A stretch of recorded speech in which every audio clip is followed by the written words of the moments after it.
All right, welcome everyone. In this little explainer, we're going to dive deep into the core philosophy behind management innovations and a program that's really looking to reinvent, well, pretty much how we think about business. It's called ODeX.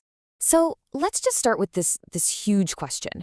What if everything, and I mean everything, we think we know about management needs to be completely reinvented? This question, right here, it's the very soul of what we're talking about today. Okay, so here's how we're going to break it all down. First, we'll look at the old rules, the way things have always been done. Then we'll get into a foundational shift that honestly changes everything. From there, we'll define what the goal even is. What are we building towards? Then we'll lay out the new playbook to get there. And finally, we'll wrap up with the very first practical step you can take. Right? Let's get into it. Before you can build a new house, you got to understand the foundation of the old one, especially if it's cracking. So let's take a look at the management software that most companies are still running on today. And this is where it gets really interesting. The management playbook we all just accept as normal, it's not new. Not at all. It's basically a relic. Think about it. It was born in the age of industrial factory lines to squeeze out efficiency. And then it was perfected during the World Wars for command and control. We're literally running our modern creative businesses on 100-year-old software. How crazy is that? And here's the results of that old software. This quote just nails it. You are married to your department, but divorced from the company. It creates these deep, invisible walls inside a company, silos. And it gets to a point where getting the marketing and engineering teams to cooperate is harder than negotiating a peace treaty between warring countries. It's wild. Okay, pay close attention here, because we're about to get to the absolute heart of the matter. This next idea, this is the foundation. If you get this one thing, the rest all clicks into place. It's a total game changer. So for a century, management theory can pretty much be boiled down to this one idea: smartly use resources to get maximum output. The key word, the verb that has driven everything, is use. Use things. Use them up to get what you want. And that right there is the fundamental problem, because resources includes people.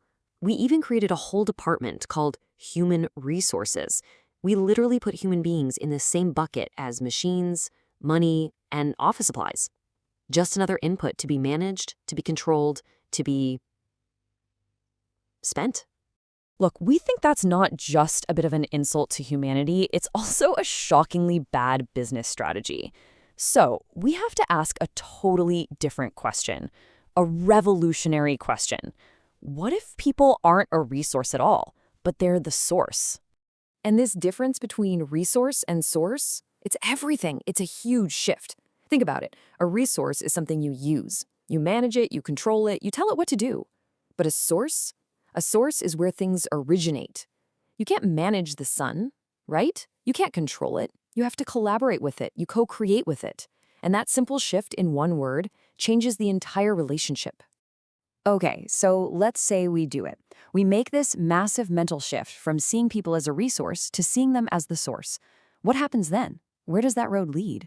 Well, it leads to building a completely, and I mean completely, different kind of organization.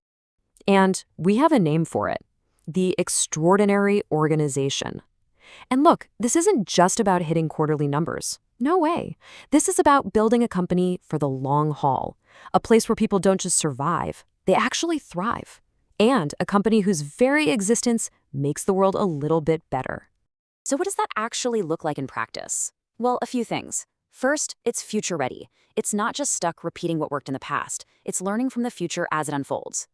Second, people bring their head, heart, and soul to work. You don't have to check your humanity at the door. And finally, it has a positive societal impact. The business itself, not just some side charity project, is a net positive for the world. All right, so that's the destination, the extraordinary organization. Sounds great, right? But how in the world do you actually get there? Well, for that, we've developed a really comprehensive framework. We call it ODeX, and it's built on 5 pillars that are all deeply connected to each other. So here they are: leadership, culture, strategy, execution, and talent management. The key thing to remember is that these aren't separate boxes you check off. No, they're all part of one interconnected system. You have to work on all of them together to really transform the organization. Let's just touch on each one real quick. First up, leadership. A leader's number one job isn't just winning this quarter. It's making sure the organization has a future at all. And that requires a massive shift, away from just studying what worked in the past and towards developing this new skill of learning from the future as it's emerging. Then there's culture, and this is all about tearing down walls. Internally, you've got to smash those silos we talked about, get everyone playing for the same team. And externally, you've got to break down the walls to the outside world. You have to stay deeply, deeply connected to your customers and what's changing out there, or you're going to become a dinosaur. Pillar number 3, strategy. The purpose of strategy sounds simple, but it's incredibly hard to pull off. It's to make your company unique in the eyes of the customer. Because let's be honest, if you're not unique, you're just a commodity. And in the world we live in today, commodities don't have much of a future. And of course, a brilliant strategy on a PowerPoint slide is totally useless if you can't actually make it happen. That's execution. This is all about alignment. It's making sure that every single person, every team, every department is playing one synchronized game, all moving in the exact same direction. And that brings us to the final pillar, talent management. And to really get our heads around this one, let's start with a single, pretty startling number. 50%. Get this. 50% of all organizational problems, all the friction, the drama, the missed deadlines, the politics, it all starts with one thing: having the wrong people in the wrong roles. Half. That's why completely reinventing how you attract, assess, and grow people as a source, not a resource, isn't a nice to have. It's absolutely critical. Okay, so how do you actually start a conversation about all this? What's the first step you take? When you talk to a leader about this kind of work, your approach is probably not what you'd expect. See, we don't sell this. There's no hard pitch. It's a totally different process that's all about deep listening. Step 1, and this is the most important one: shut up. Just stop talking. Step 2, focus on being interested in them, not on being interesting yourself. Your job isn't to impress them, it's to understand them. And then you ask about their dreams, their real long-term vision for their company. And then you just listen. And then you listen some more. And that right there is the whole point. This kind of transformation, it doesn't start with a sales deck or a slick pitch. It starts with genuine curiosity. It starts with one person becoming truly, authentically interested in the dreams of another. So the question I'll leave you with is, whose dream will you get interested in today?